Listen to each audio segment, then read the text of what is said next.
And I don't see a future where a leading company in the market is not using AI.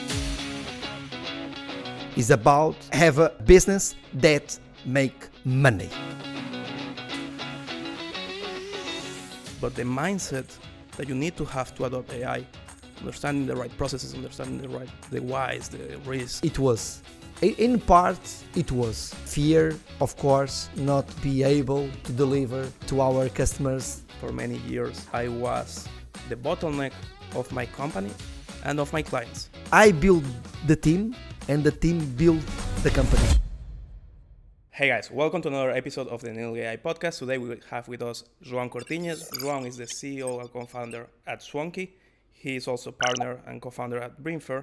He was a participant at Shark Tank Portugal, and he has a marvelous mission at mentoring entrepreneurs in Portugal. He has been mentoring NILG.AI for the last 3-4 months, and I can guarantee you that it has been the most transformative 3-4 months that we have had since our 5 years of foundation, and I think the team can validate that change over the last few months. Thank you, João, for being here with us. Thank you, Kelvin. It's a pleasure to be here, for sure to discuss this subject that today we'll talk about.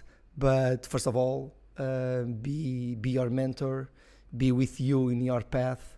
It's a pleasure to me, it's an honor, and I really be thankful every day to have guys like you, entrepreneurs like you, with your DNA, with me, to serve my purpose. So it's, I'm feeling goosebumps because I'm really happy to be here. So let's do this. Let's try to deliver value to your audience, but it's a really pleasure to be here with you and do a path with you. Thank you so much. Not only for this, but for all the process, for sure. So my goal for today is to showcase other entrepreneurs how is the transformative journey of a company that has never worked with AI, whose main purpose is not to have an AI product, but that can somehow make AI fit, and how is this transformative journey. So let's start with before AI, okay? So tell me about Swonkie. Show me what is your value proposition, your customers, what problem do you solve? So let's start with the principle, because I'm not a tech guy, I'm not a developer. Today I have a software as a service, but I'm not a tech guy. I'm an entrepreneur, I'm a salesman, and for me the main thing in the business is serve the people with technology, of course, but with the value proposition that you want to add to the people that you serve, because sell is about transformation, that. So when we built Swonkie, started like a wish, like a dream, because I'm accountant. Okay, my background, I'm accountant. My degree is in accountant and management, and I worked 5 years in a big group that we have here in Portugal called Swonkie. When I worked there, I was in financial department, and then I was in commercial department, and then I moved to England. I lived there 4 years, okay, and my mission to be an entrepreneur started there. In the first, I wanted to create something that solved me my problem, because I was doing trading, basically buying and selling money during a football game. It's like a dream for every man. If I can win money at the same time that I'm watching football, so it's especially a Portuguese match. Yeah. So for sure. And then I created a blog. Okay, I created a blog, not to teach, okay, but to share my losses, not my victories, okay, but my losses. And I started to create my blog, create content, sharing it through social media. And one day I realized that, so I'm wasting more time creating content, sharing it on social media, comparing with watching football, trying to make money. So I need a solution that can help me solve this problem. So I open Google. I was search how can I solve this problem, and I found some solutions. Okay, I found some solution that can help in some of part the process. Okay, but then I realized, so if I don't have a solution that can really help me 100% in this problem, can I create this solution? Okay, and okay, I can create it. Then I open Google again. How can I learn to program, to code? And then I realized that this is not for me. Okay, it's hard. It's hard for me. So I was looked for a partner. Okay, a partner that built this with me. I found a guy with 17 years old. My partner, my life partner, Daniel, and we started Swonkie. And when we start Swonkie, the mission, the developer proposition is to help content creators like bloggers, okay, create a better content to get more engagement, to get more followers, than to sell their content for the brands. Okay, was the main mission, the first mission, that we want to achieve to solve in the market. But then we realize a very important thing, that you need to serve a people that have the pain but have the money to pay for it. And bloggers was like a part-time job, so they didn't have money to pay you. Okay. And then we realized this later, and then we changed Swonkie. So we pick it in the same technology, okay, with APIs, Facebook, Instagram, and so on, and we transform the product, all the experience, to serve social media managers, okay, the professionals that every day work in social media. The main pain was like is productivity. Okay, so gain time, buy time. This was the main value proposition, that I can sell you time. I will sell you time, and I will sell you time. Of course, nobody can buy time in this world, even Elon Musk. But we realize that with productivity, we can sell you time, because in this world, social media management services and this kind of services is like sell time. You are always selling time. You pick collaborator in your organization, and you will sell their time for other clients. So realize that we can help social media managers, marketing agencies be more productivity with less time, do more things. So is how we started Swonkie, selling for these stakeholders with a value proposition to create something that every day really help every social media managers. Okay.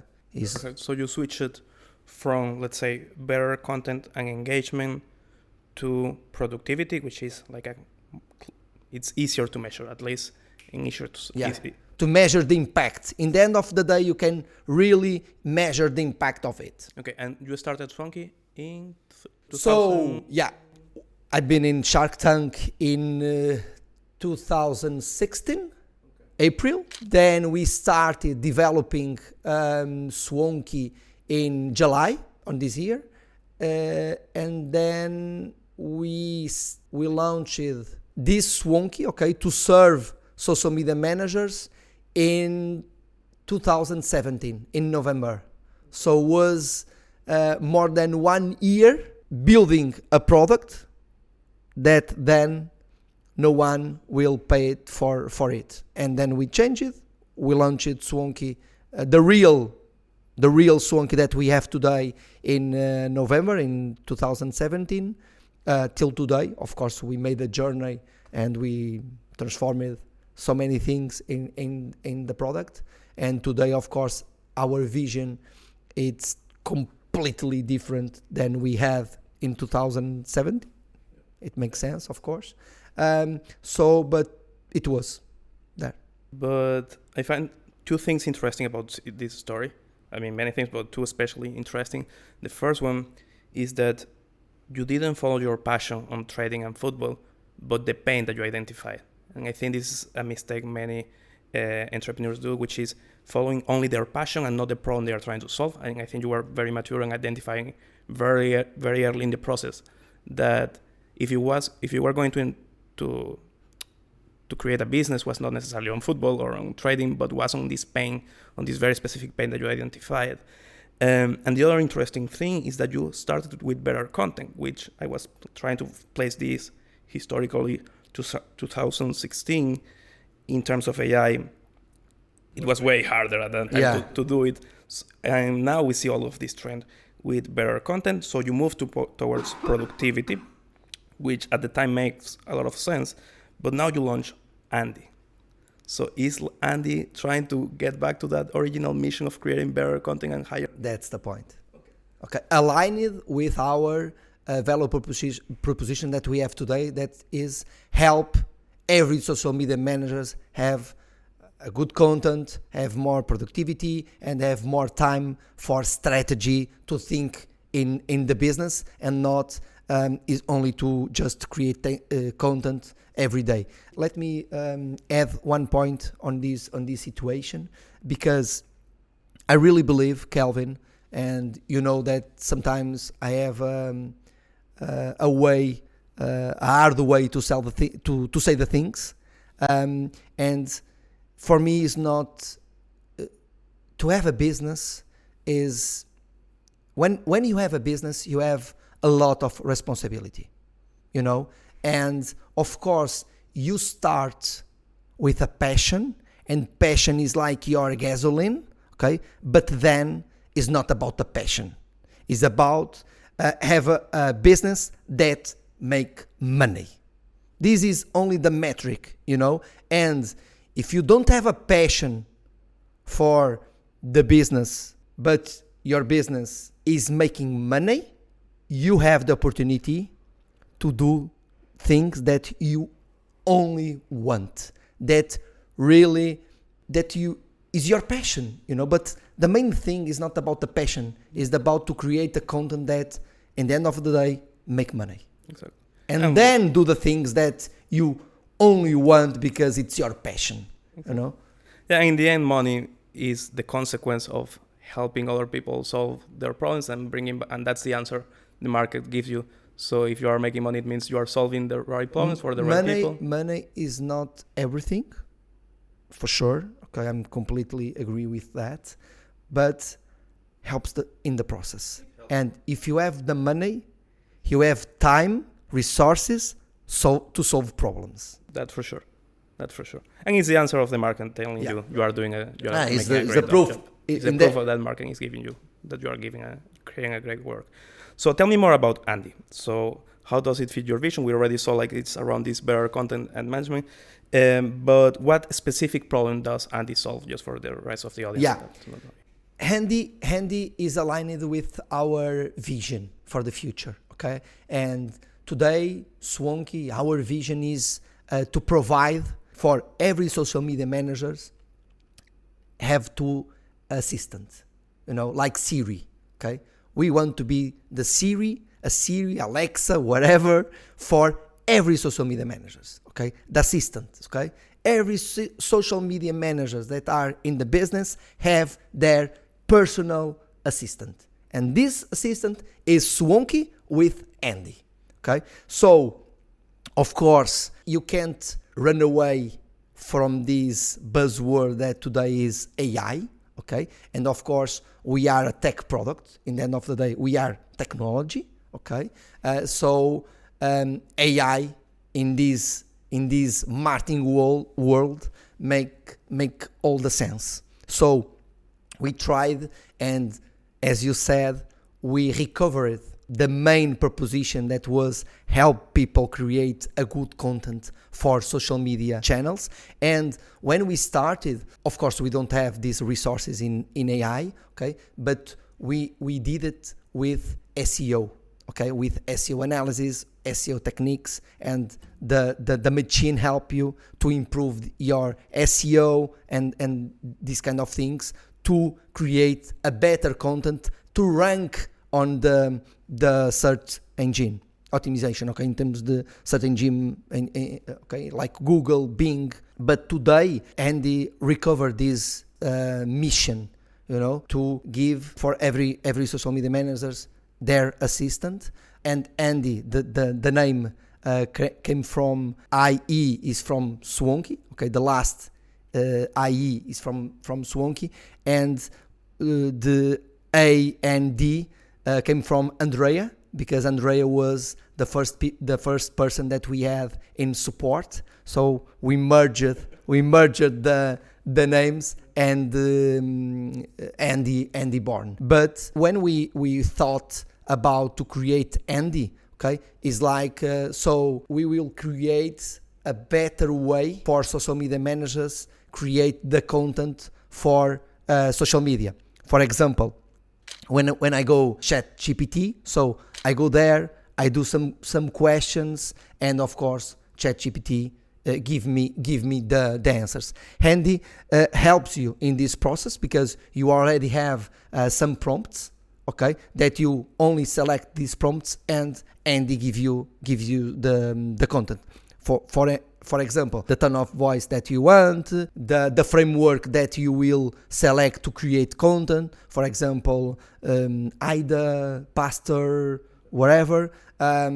You put the keywords that you want, the industry, the persona that you want to serve. So many things, so many prompts that you only select, okay, and then Andy gives you the content, suggests images, suggests hashtags, optimize the content through Facebook, through Instagram, change you the content to be different. It's like that Andy do today, but today, and we launched Andy last year in 2023 in July.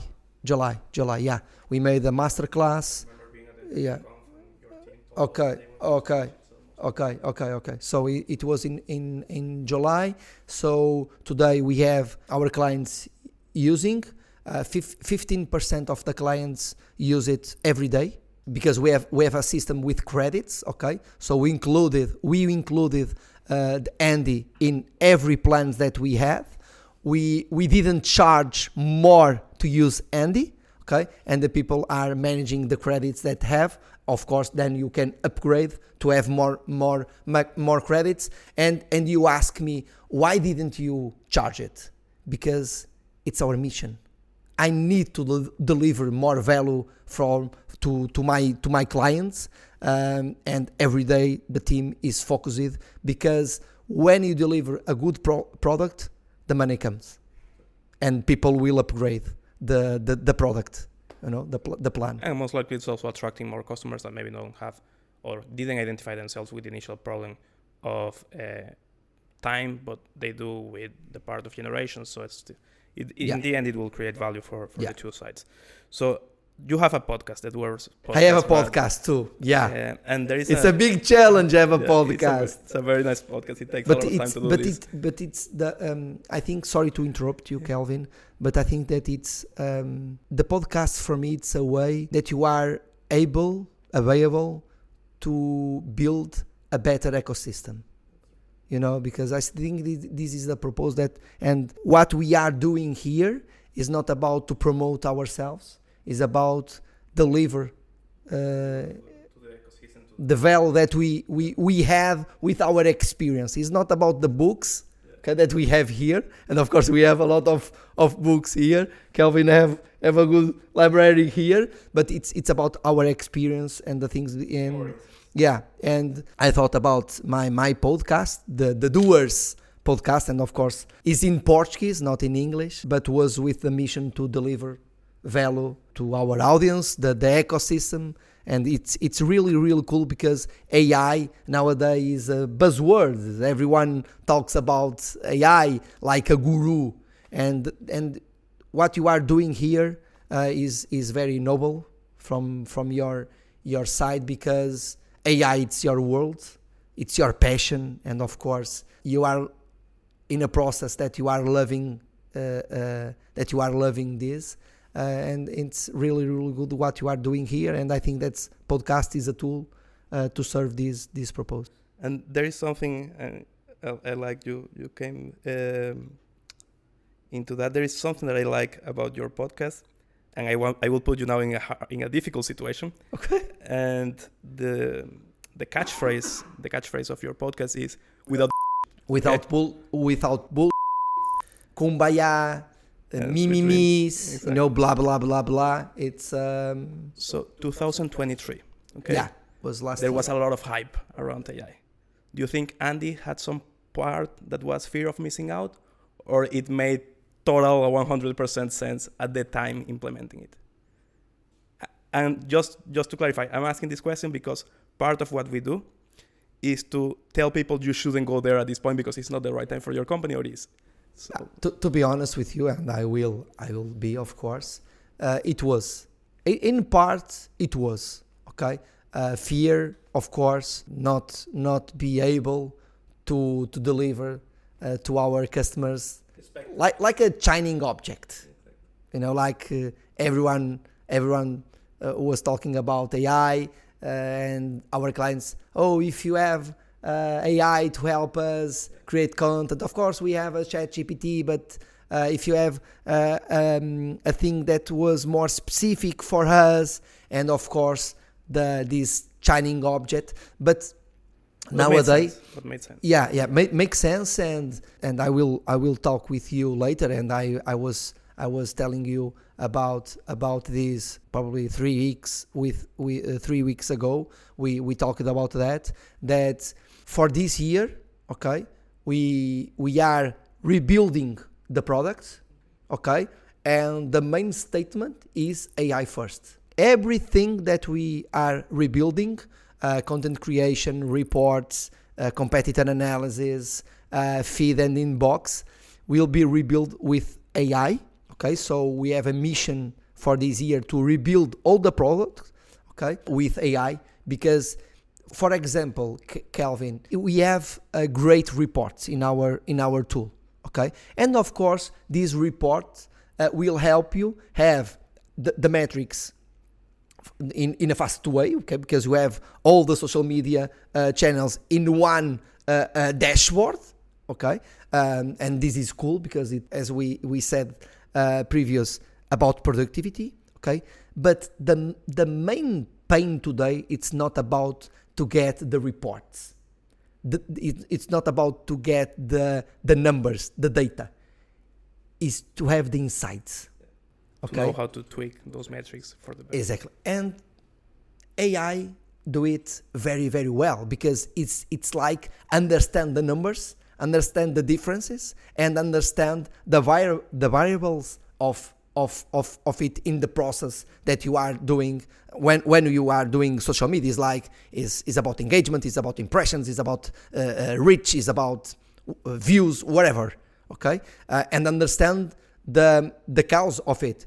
It was about this post, it was about this subject that you wrote in this post, it was about this photo, because when you put a photo with a cat, usually you have more engagement, you reach more audience, and I think that AI could really help in this process. Okay, is to get insights, and then social media manager get these insights and do a strategy, rebuild the strategy, whatever. But it's not about to build the strategy, it's not about to fire people, okay, but it's about to help people get insights and don't waste time to get the main insights, you know, the fastest insights to get. It's productivity, efficiency, and efficacy in the end. Exactly. So, yeah, for me, AI is, so the way I describe AI is predictions. Predictions is more data, and more data is what any manager needs to improve their decision making. So that's the way I it's a good sentence to to do a sum up that that I was trying to say. But it's exactly that. You are the guy. You are the guy. You are the guy. So something very nice about generative AI is you had this vision of creating better content in 2016, and at that time we were trying to build. NILG.AI didn't exist yet, but I was trying to build NLP products for my clients, right? And some simple projects will take you months or years. Okay, some simple projects around natural language processing, around text, and we build those projects for our clients 2018, 19, 20, 21, 22, and then generative AI appear as a whole.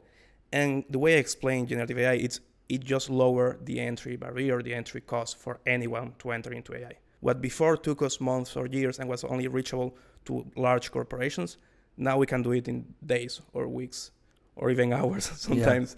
Yeah. So it's way more accessible to create these kind of products, which also brings more risk because people that is less aware of how to properly build it can build it. But of course, it's lowering the entry cost of entering into any AI. With higher impact, of course, comes higher risks. And in this case, the main problem I identify when people is trying to implement this AI super fast is how can we identify the risk that we are exposing our company or that we are exposing our clients, and how can we mitigate them? And in the case of Andy, I think you did it properly from what I understand, which is you don't publish the automatically generated content. That is just for a human to validate. Yeah. And in the end of the day, is the social media manager that's clicking the button to publish or not to publish. Exactly. And for all of you out there that are trying to implement generative AI, before going into a full automation, my main recommendation for you is try to put a human in the loop. You will already optimize a lot of your process, but you will do it safely. And so far, the technology is much more mature than it was before, but it's still evolving. So let's do small steps with low risk, so we cannot compromise then our image to the end user or to the company. So in your case, to the social media manager, or if you wanted to publish it in the end automatically from day one, to the end company that a social media manager was serving. Yeah. So you mentioned 15% of active daily users, which I think is a very nice number. Yeah, but I think that we have a lot to improve the experience in this world of the SaaS product.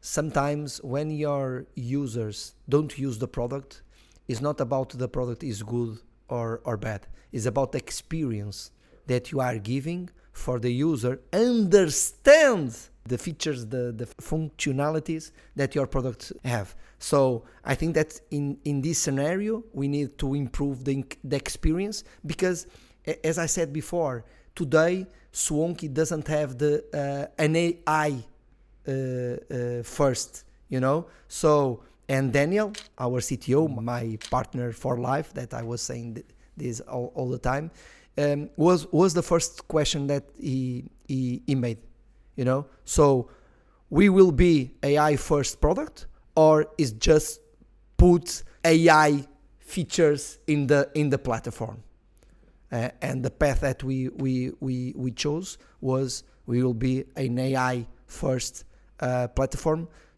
to give the correct experience for our customers. It's not to have a button with AI. All the experience need to be an AI experience. So we are in this process, and I think that this is the big challenge. Big challenge for us is not build with AI, is transform the product to give an AI experience to our clients. At the same time that the airplane is still flying, so you still you have to do this change while the plane is alive. And I know I'm biased because I am in a deep passion with AI, but our motto is AI enables you to create ever-improving businesses that are always adapting to new realities. So as the market changes, your business will be adapting because it's enabled by AI.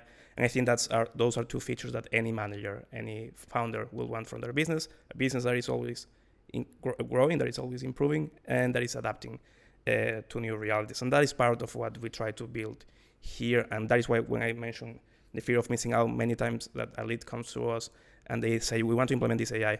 What we tell them is why. Why do you want to implement this AI? Does it make sense? Because everyone are using AI. Yeah. So sometimes with this hype, the qualification process is more of, will this fit your vision? in 3, 6 months, 1 year, 5 years. Okay, and it's more of this awareness. Is the main question. Yeah, exactly. Any bad story that you have about Andy? Any feedback like the AI became racist or something with the client that you had a complaint, or it has been a smooth game so far? Yeah. So no, we don't have a bad experience with AI. I think that we, as I said, we have a lot of things to improve. But when we launched Andy, we did a masterclass to explain to launch the new feature. But I think that today we don't have a bad experience. Something that our users said that this is wrong or this is bad. I think it's maybe because you manage the expectations properly, which is something that people sometimes do not do. When they go into AI, they say like, we are now solving this problem entirely. That's right. Yeah. And then it's more of a marketing game than a technology and we game. said, so Andy, do this. We have a roadmap to improve this, but nowadays is this. To help you with prompts already here, just select and you're done. Your job is done, and in the end of the day, you are you have the decision to publish or not to publish. Exactly. So you keep the decision. Yeah, that's right. So it's a good perspective that you said. Because so we have had clients that they wanted to go all into AI and saying, customer support automations with AI, without telling the customer that this is an AI. And then of course you have a complaint, not necessarily because the AI said something horrible to the person, but because it didn't deliver the service. And this is something we try to prevent, which is create clear expectations around what the customer will get with this product, and then there will not be fingers pointing to you because you didn't deliver with this specific prompt or with this specific use case. I think we do also a lot of content repurposing. We should share that later with you. So all of these videos that we record here get transcribed automatically. Okay. And then we ask ChatGPT to generate 30 tweets ideas automatically. We then approve them because we believe on this human in the loop process. And so we repurpose to Twitter. Twitter repurposes as screenshots to Instagram and LinkedIn as screenshots, as images. And then we also, what's the other one? From the video transcriptions, we get blog posts automatically. Then we have to review them and improve them, etc. And from the blog posts, we get carousels on Instagram. So we do a whole bunch of content repurposing. It was more of a game than actually making it professional. It was more like, let's make this demo so we can understand better the capabilities of AI. But it's working pretty well because we are putting a human in the loop. If I was publishing all of these, I agree my business will be killed a year ago. What are the main challenges Swonkie faced during this integration of AI? First of all, is the knowledge that we need to have, to learn, and it's not about just to code, it's about to understand the AI. And I think that probably today it's the main challenge that we have, our team has, to understand AI and get the power of the AI and transform in value for our product and for our clients. So for me today, the challenge is not about the technology, it's about that you transform this tech in value to our customers. I think that this is the main game, and it's not about to build, because for a developer, a good developer for sure, it's when I ask Daniel, I have this idea, so this is possible to build? He always said the same thing. Everything is possible. I only need to understand the principle that we need to, why we need to build, and then what for, what purpose. Yeah, my data scientist will kill me for saying this, but I always say that training AI models is a solved problem. Okay, so we all know how to train AIs. And the open problem with AI is not technical, it's human. Yeah. It's how to make it fit on the business, on the processes, etc. And actually, if you look at our canvas later, for those of you I take a look. Yeah, it's balanced. So it's the technical side on the left side. I will leave a screenshot here later, but the ones that are only listening won't get this, but you will get a link in the description. There is a technical side of it, but there is a business side of it, and it should be balanced all the time, because this business side creates, I will say, over 90% of the failures on AI projects. It's not that the model was wrong. It's not that the data was wrong. It was that it was not properly integrated into your current processes, into your culture. That's right. That's right. Exactly. It's not a tech issue, and this is not our problem. Technology is not the problem. It's like how the technology fit in a problem that someone is willing to pay. That's it. In the end, Yeah, because it's not about if you have a better product or the best product in the market, the technology, because in the end of the day, if no one is using or no one is available to pay it, your technology is nothing.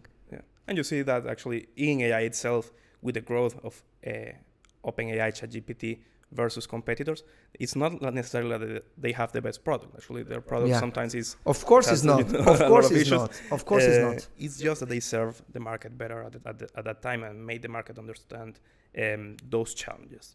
So around social media industry, so you're deeply involved in social media, whether it's Swonkie, whether it's Brainfair. How do you see the future of social media changing based on AI, based on generative AI nowadays? Okay, I think that it's about to understand the insights that social media are giving all the time, and today you don't have knowledge and time to understand it, because I think that social media today have a good cost effective to reach our audience. Okay, comparing with other channels, but the beauty of the thing is give you metrics.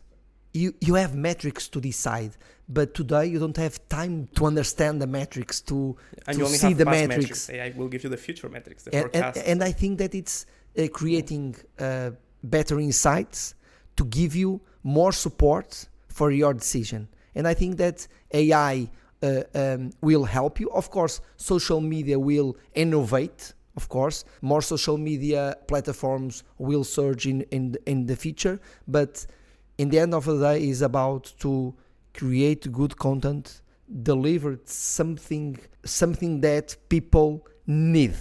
Because it's not about if you have a problem or if you don't have a problem. 80% of the market doesn't know that have a problem to solve. And social media help create, of course, with content, okay, reach people and give the people information that probably you have a problem. And I think that AI, of course, will help you create more content. But I think that the future of AI in social media will be the main support to make better decisions. Yeah, actually, I have here, I prepared this question, and the answer aligns very well with what you just said, which is, I believe that in the next 2 years, 5 years at most, we will see AI supporting mostly, unless Swonkie changes his reality, we have to talk about that. So it will be mostly about generating content automatically, okay? And then authentic content generated by a human will be something that is scarce, but that it will be something that will grow organically because of the authenticity. And that is why we do repurposing, but the initial videos that we make are made by ourselves. Of course, we ask AI, about things, how do we improve this, but there is a human there. And I think this will be 1-2 years, but then it will move to strategic optimization of your content. What content is working, what content is not working, recent trends, what should I try next, how can I combine these two ideas into making a new one. So it will be less about the automation part of the process, content, of the process, and more about the strategic insights, so you can then evolve in your journey of content generation. And I believe, unless Swonkie changes that reality, I believe that will be the second stage. So I believe it will have a first stage that we are living nowadays. We see channels and we see influencers that are fully AI based out there, but I don't believe this will be the future. I believe the future will be human, in the sense that there is an authenticity part on the content. I agree with that. And then a strategy fulfilled by AI. That's really how the market will change, which it's funny because the type of tools that will help you address the optimization part. Maybe are not generative AI, maybe are the classical AI. But the generative AI part brought awareness about AI, and then will renew this attention, this desire for the more classical parts of AI, which include planning, which include scheduling, which includes all of these other components that are forgotten now because of these are hidden now because of this generative AI part. But at the end, they will survive together and they will create value, the two of them together. We already talked about Swonkie and AI, and I think it's a nice decision to be AI first because that's the only way you can create the right culture, which is a data-driven culture, which is evidence-driven culture inside the company. When people just try to adopt AI because it's funny, it tends to fail. Most of the time, it tends to fail. And let me add a thing about this. AI for us, Kelvin, today, it's a new opportunity that we have to reborn, to change things, to break the status quo of social media, and I already said to my team that when in 2017, when we arrived in the markets, we had a really good product, a different one, with more things aligned with the needs that social media have, and today I think that we recovered the wave. We have a new wave to surf, and we need to surf this wave, and the moment is now. And I think that for us is big important this moment because will give us a new opportunity. It's like, and I said to my team, this is a new opportunity to reborn and to align our product with the needs that the social media will have in the future, and we can have a step back to then do step forward. So I think that it's a big opportunity for us. Yeah, and I mean, I believe one of the few industries that will catch AI soon, like holistically. I mean, like at every stage is social media, financial industry. I believe marketing as a whole are the industries that will catch that will need to serve AI, and I don't see a future where a leading company in the market is not using AI just for a matter of efficiency. There is the level of efficiency that AI will create. You won't be able to serve your customer at the same level of efficiency with any other technology that is not AI.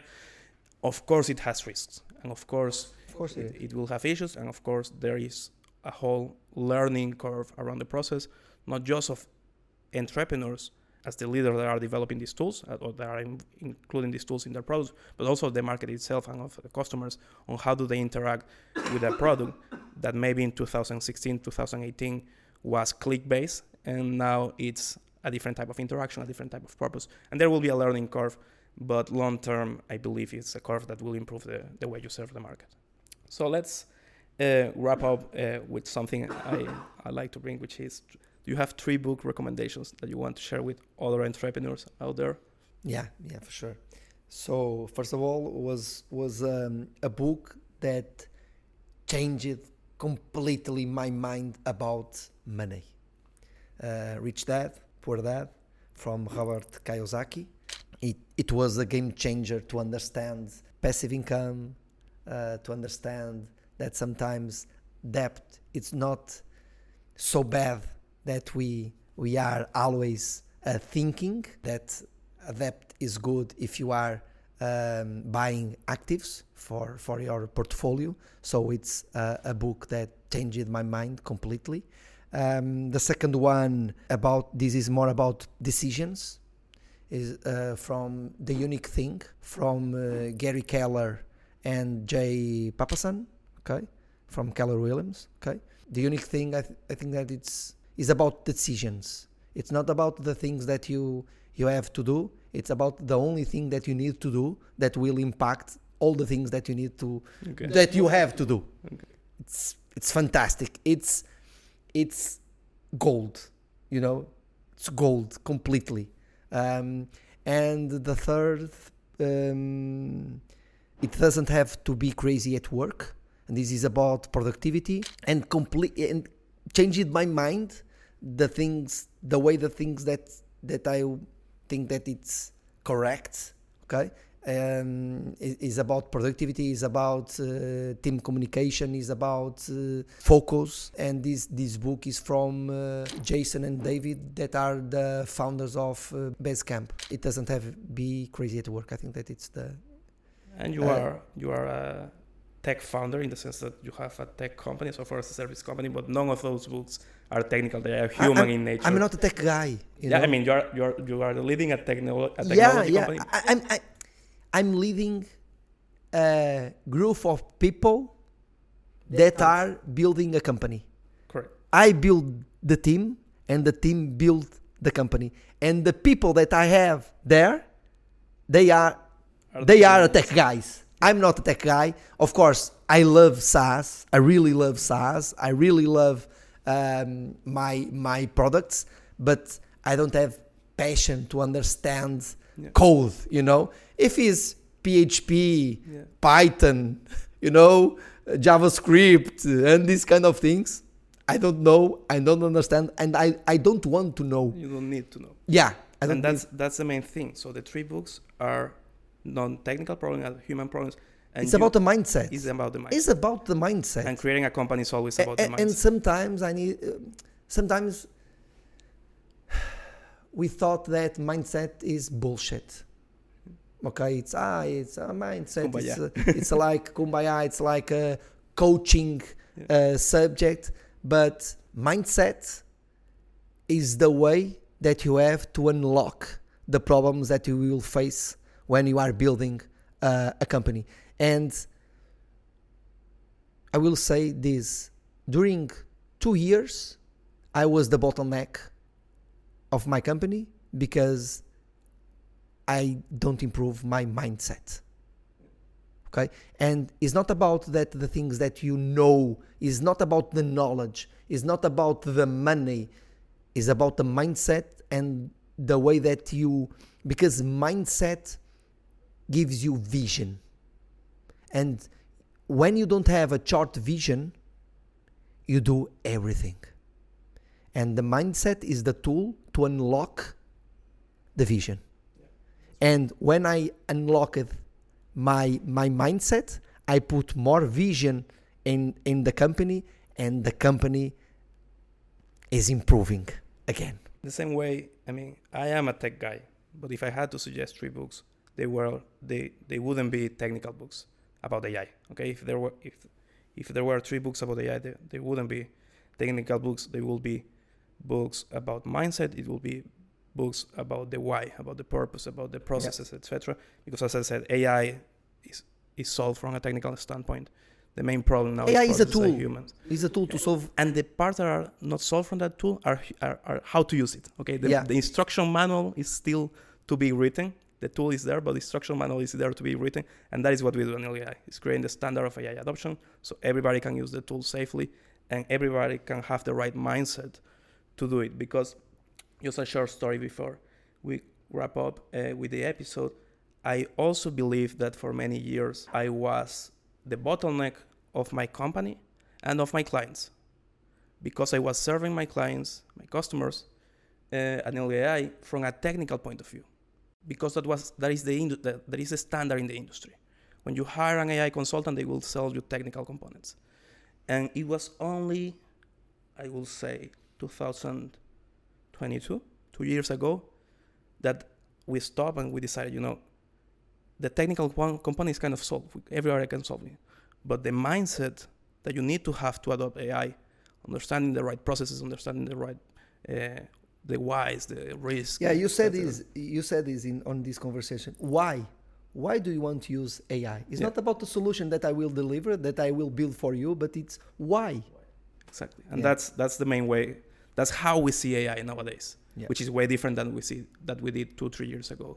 And so, João, just to wrap up, thank you for being here. It was a pleasure, as I said, and it's a pleasure for me to have you on our ecosystem, because I really think that in the future, every businesses that we have in our ecosystem will have your value.